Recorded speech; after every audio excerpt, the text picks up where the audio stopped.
Être une proie est une question de choix.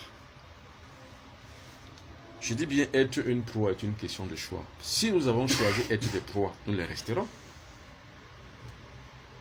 Il y a donc 3 choses que nous avons acceptées, que nous continuons à accepter, qui font de nous des proies. Première chose, la croyance. Voilà le premier facteur d'impérialisme. L'acceptation d'être dominé passe par la foi. Ça passe par la croyance. Si vous croyez en ce que l'autre vient vous dire, vous avez accepté vous soumettre. Vous êtes comme un chien ou comme un quelconque autre félin qui, voyant un félin plus fort, un dominant que lui, il se couche par derrière le dos, il soulève les pattes. C'est comme pour dire que j'accepte et je te fais allégeance.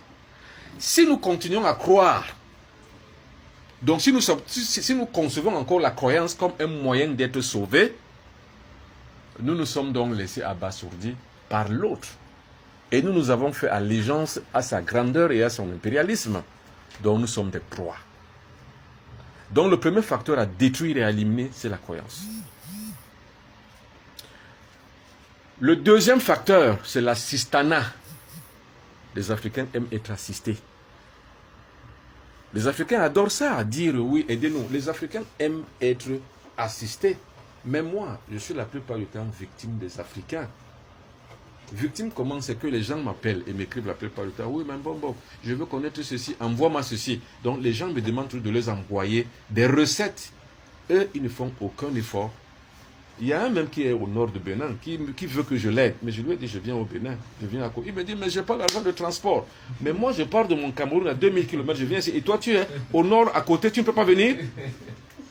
Parce qu'il veut être assisté à distance. Et comme maintenant, il y a le téléphone, on vous dit, mais oui, mais j'ai vu votre émission là, mais renvoyez-la moi. Moi, je fais une émission, je dépense l'argent pour faire une émission. Lui, il est chez lui, il ne fait pas l'émission. Il veut que je fasse encore l'effort de le copier sur YouTube où je l'ai envoyé et pour le lui envoyer encore chez lui. C'est ça les Africains. Donc la deuxième chose, l'assistanat.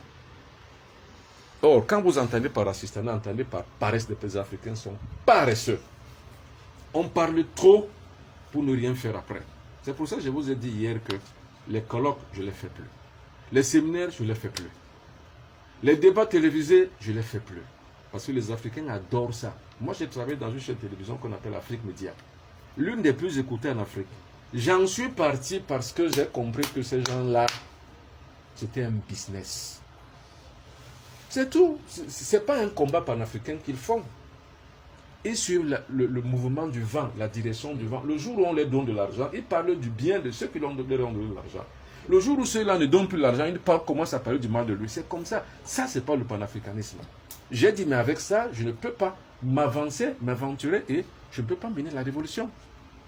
La révolution, elle est dans la tête. Or, quand on dit aux Africains tout le temps que vous êtes des victimes de la France, monsieur, c'est un business. Les Africains ne sont pas les victimes de la France. Les Africains sont la proie de la France. Et la France a raison de faire de l'Afrique une proie. Parce que là dépend sa vie. Si la France perd l'Afrique, c'est fini pour elle. Parce que la France, en général, est une puissance faible.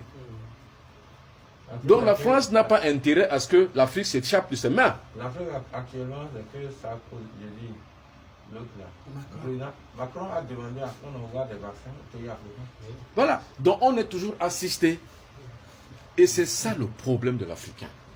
Donc l'assistanat. Troisième facteur, c'est la pitié. Les Africains aiment à faire pitié. J'ai un Camerounais, un ami fermement camerounais, qui a écrit un livre. Je suis noir, mais je n'aime pas le manioc. Ça veut dire quoi? Il voulait par là dire que je suis noir, mais pas pour autant que je sois obligé de faire le boulot de noir. Parce qu'en France, si vous êtes noir, votre travail se livre à faire la sécurité. C'est-à-dire que vous êtes devant le magasin pour que les voleurs ne viennent pas voler. Vous faites la surveillance dans le magasin. Ça, c'est ça. 90% des noirs en France font ce métier. Mais lui, il dit, je me révolte. Non, monsieur, je ne suis pas venu ici seulement pour être gardien de nuit. Donc, je suis noir, mais je ne suis pas obligé de manger le manioc. Donc, je ne suis pas obligé d'être cela, d'être réduit à ça. Il avait raison, mais vous savez qui était contre lui? C'est les noirs eux-mêmes. C'est les noirs qui lui disaient, mais oh, que croyez-vous? Ben non. Il leur disait, mais monsieur, mais réveillez-vous. Vous n'êtes pas seulement réduit à faire des boulots de pitié, parce qu'on a pitié de vous que vous le faites. Réveillez-vous, imposez-vous. Donc les Noirs doivent s'imposer. Donc, laissez l'ignorance dans la pitié. L'ignorance dans l'assistanat, la victimisation et aussi la croyance. Les Noirs croient trop. 3000 croyants ici à Cotonou, je ne dis pas au Bénin seul, à Cotonou. 3000. Au Cameroun, près de 7000 à Douala. À Kinshasa, près de... Je ne sais même pas combien je peux dire de croyants à Kinshasa. Plus de 15 000 églises à Kinshasa seul. Plus de 15 000. C'est la croyance. Et la croyance aux autres. Donc ça veut dire que les autres sont venus nous-mêmes. Ils nous ont substitué. Pense à notre place, réfléchissent à notre place. Et c'est ça que moi je dénonce.